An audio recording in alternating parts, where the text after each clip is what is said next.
Apple had its Glowtime event where it announced the new iPhones, Apple Watches, and AirPods. In this video, I'm going to give you a recap of the event. Let's get to it.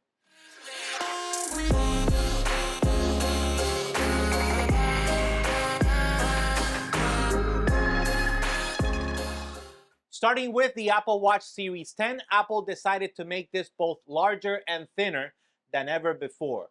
The screen is so large that now the largest Apple Watch is bigger than the Apple Watch Ultra. More on the Ultra later. They also brought back the jet black color to the aluminum cases. Remember the one from the iPhone 7 that by just looking at it, it got dirty? Exactly, that color. The new watch is now just 9.7 millimeters, making it 10% thinner than the Series 9. It also brings fast charging, going from 5% or less to 80% in just 30 minutes. They also replaced the stainless steel with polished titanium. The new processor is the S10, and they claim less power consumption and faster performance. The Apple Watch new feature is sleep apnea detection. After a period of 30 days, the watch will take the information to determine if you may be suffering from sleep apnea and will give you the documentation to prove to your doctor that you may have this issue and more studies may be needed. For exercise, it will include a new feature to measure both depth and water temperature.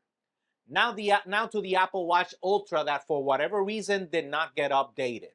You buy the same one as the Ultra 2, so it is the Ultra 2 that was released last year. The only new thing about the new Ultra 2 is the black color and the Milanese loop made out of titanium that does look pretty good.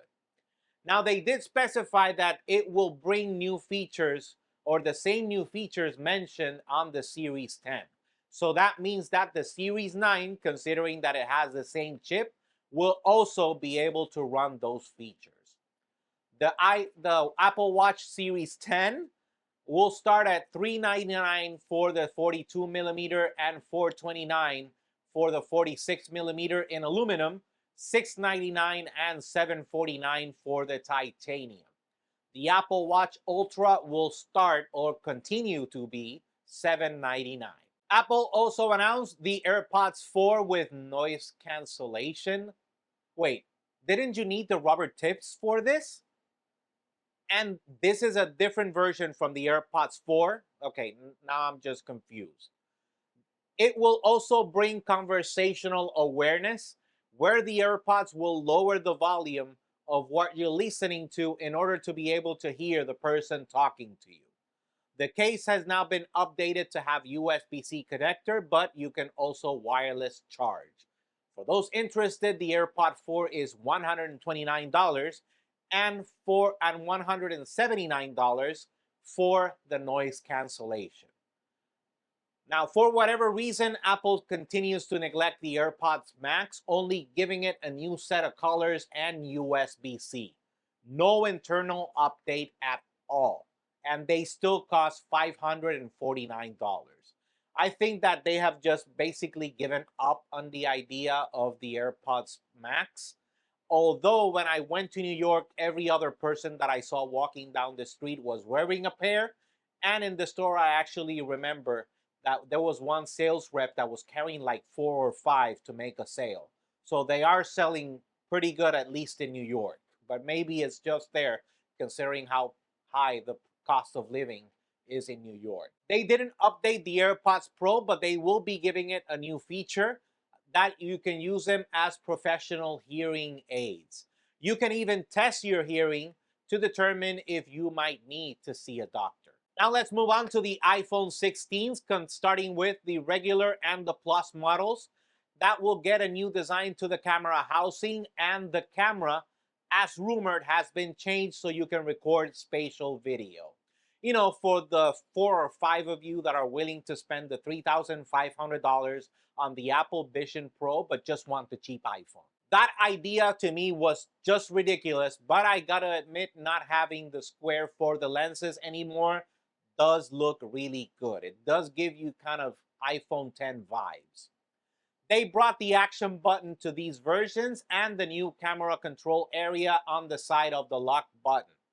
This area will let you zoom and control other camera features. The processor will be the A18, and these iPhones will have the Apple Intelligence when it comes out in October as a beta. It will not be available out of the box. They will remain the same 6.1 and 6.7 inches, and the prices will also stay the same. $799 for the 6.1 inch and $899 for the 6.7. New colors are available as every year, but unfortunately, they will still start at 128 gigs of memory. Moving on to the iPhone 16 Pro models, the new color is an old color, gold. Well, they call it desert titanium, but it looks like gold. And considering the rumors indicated a copper color, I gotta admit that this looks gorgeous in comparison. The sizes increase to 6.3 and 6.9 inches, and it does increase the size of the phone, unfortunately, although Apple is claiming that this will be the thinnest bezels ever on an iPhone. This iPhone Pro will have the A18 Pro chip, which the only technical difference from the A18 is an additional GPU core.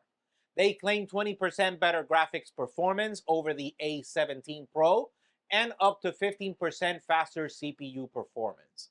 Unfortunately, no increase to the speed of transfer speed of USB-C, still using USB 3 speeds.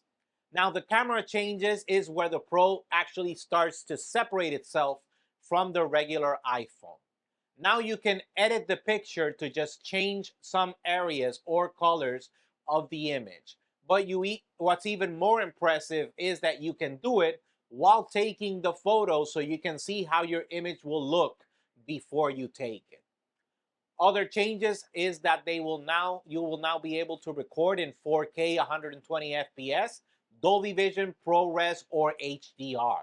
After you record the slow motion, you can select if you want the playback to be 20, 30, 60, or 120 FPS. The video will also have an option called Audio Mix, where you can change the audio to focus more on the voices in the frame, Studio to make it sound more professional, or Cinematic to make it sound more like in the movies.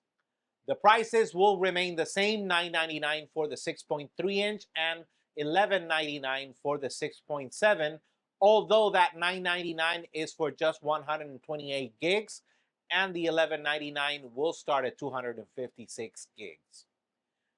As a side note, they also indicated that they updated MagSafe. You will now be able to charge at 25 watts for those of you interested and were considering getting that faster charging puck. Let me know what you think down in the comments below. Do you like it? Are you planning to get any of these? I am personally not. Neither the phones nor the watch. I don't think that it's necessary. If you own anything from the iPhone 13 on, I don't think it's necessary, unless you want the new features or the battery has degraded so much that you want to make the change and you want to pay more, a lot more, just to have the new battery. In the case of the watch, it's the same thing. The features are not enough for anybody to actually want to make the change unless you want the bigger screen. Or if you can actually get the Series 9 a lot cheaper now, and it will have the same features as the Series 10. I don't think the size is that important. But anyways, I don't plan on getting the AirPods 4. They were the ones that I actually thought the most about, especially with the noise canceling, but I actually realized that I actually like listening to the noise around me wherever I am, just in case they are calling me out. So anyways, I don't think I will get any. Obviously, if I change my mind, I will be making a review either of the phone, watch, or whatever it is that I get. But anyways, leave the comments down below. While you're down there, smash that like button, subscribe, and hit the bell so you get notified when we have new videos. The only way to do that is if you're signing in with your Gmail account to YouTube, whether it's on your app or on your favorite web browser on youtube.com. Search for us at Jerry Abrams Tech. That's the only way that you can leave that like. That is so important. As always, we're available on Facebook, Instagram, X, and obviously YouTube at JR Abrams Tech, so you can stay up to date with the latest news or rumors about tech. Until next time.